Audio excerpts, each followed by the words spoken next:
What's going on, everybody? I'm just in here cleaning out my mom's Camry. I can't get away from this car no matter what I do, right? But today's video, I wanted to kind of change the tone a little bit. So I'm gonna have y'all go ahead and sit with me right here in the passenger side, man. Let's have a nice car talk together, all right? Let's just chill out and hang out in the old 99. But I wanted to talk to you guys today about why do we think the way that we think when it comes to finances? Why do we think the way we think when it comes to material possessions, and honestly, just some of the habits in our life? Well, I want to talk to you today about one of the books that have helped shaped my relationship with money. One of the books that has helped me redefine my perspective on finances, money, well-being, wealth, everything. And I've talked about this book before with you guys a lot. Boop. The Millionaire Next Door. Here, go ahead, hold that for me. Yeah, you need to peep that. Listen, this book right here, man, is so darn important. It is incredibly important, especially in the world that we live in today. It was important when it came out, but it's even more so important for me and my thought process on the way that money works. Who are the rich in this country? What do they do? Where do they shop? Where do they drive? How do they invest? How did they get rich? Can I ever become one of them? And I truly believe that we all can become one of them. I truly believe that all of us can make it to a point where we redefine what our priorities are and we start putting our efforts and our energy towards something that actually matters. And one of the key chapters in this book is literally called "You Aren't What You Drive." You see a couple of my highlights there, but you aren't what you drive.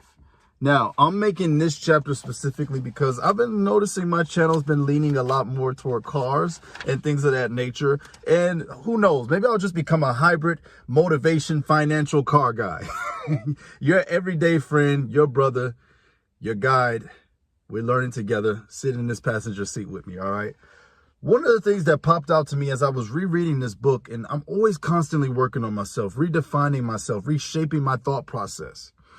One of the quotes that really hit me here: if your goal is to become financially secure, you'll likely attain it. But if your motive is to make money, to spend money on the good life, you're never going to make it. Many people who never achieve financial independence have a much different set of beliefs. When we ask them about their motive, they speak in terms of work and career. But ask them why they work so hard, why they selected the careers they did, and their answers are much different than typical millionaires.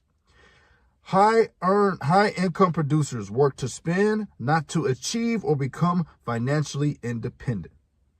Money should never change one's values. Making money is only a report card. It's a way to tell how you're doing. And even with my latest car I just bought, I always try to take myself through this thought process. Am I spending too much on this? Can I do this in my certain situation? And is it worth what I'm about to drop? Every dime, every dollar, every hour you've spent accumulating the wealth or cash that you may have, you have put effort into that. Typically, that effort is your time. And your time is one of the assets that we can never get back. So it means something. It has to mean something, right? So even when I go out and I buy new cars or whatever this stuff may be, I'm trying to hit every single new decision as tactfully and strategically as possible, guys. Because check it out. Don't let my car video inspire you to just go grab a car. That's not what I made it for. I'm always making my videos with different lessons in mind. And if what you took from me was to just go buy a car just because Shields Media got one, please don't do that. That is not, I'm not flaunting just got. I'm just trying to show that the way that I'm navigating through my life is with my confidence, with the Most High behind me, and not really giving a darn what other people are thinking about me. If I'm doing it in a legal and honest and fair manner that is true to myself, don't fall for the facade of living for others. But same thing here. Make sure that you're not tying up your wealth in all of these crazy things that really don't get you no further to your true ultimate goal. What about vehicle purchasers in general? Most vehicle buyers are not wealthy. Thus, one might logically expect them to spend more time and energy shopping for the best deal. Our research shows the opposite. Those who are not wealthy are less likely to shop, haggle, and negotiate than those who are millionaires. Peep that. car buying behavior does indeed help explain why some people are wealthy while most are not and never will be.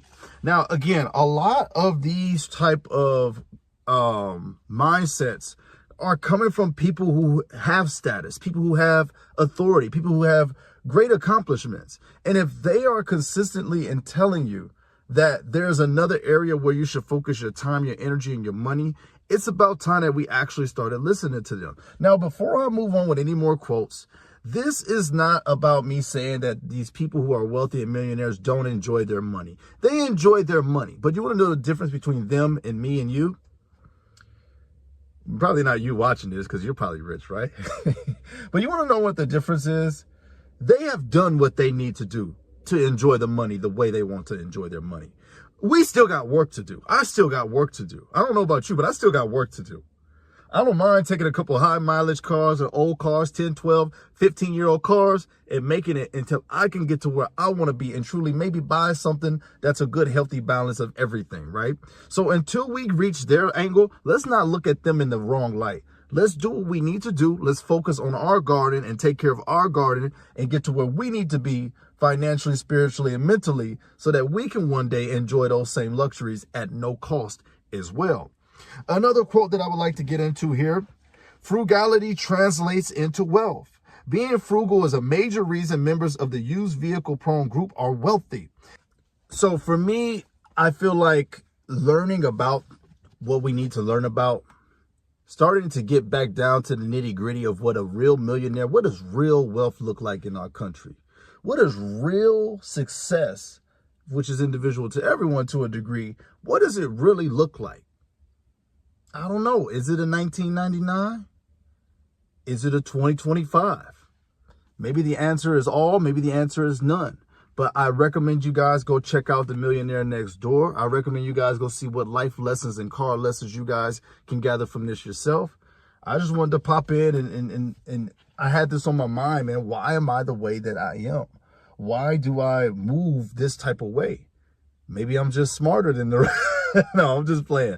But I've always wondered, I'm starting to realize the books I've consumed, the knowledge I've consumed, everything I've assimilated is just starting to change me, man. And I never thought growing up that, oh, I'll be this guy who tries to get these older used cars with the depreciation mostly gone and, 10 and 12 and 13 years old. Well, you know what? I'm proud of who I've become.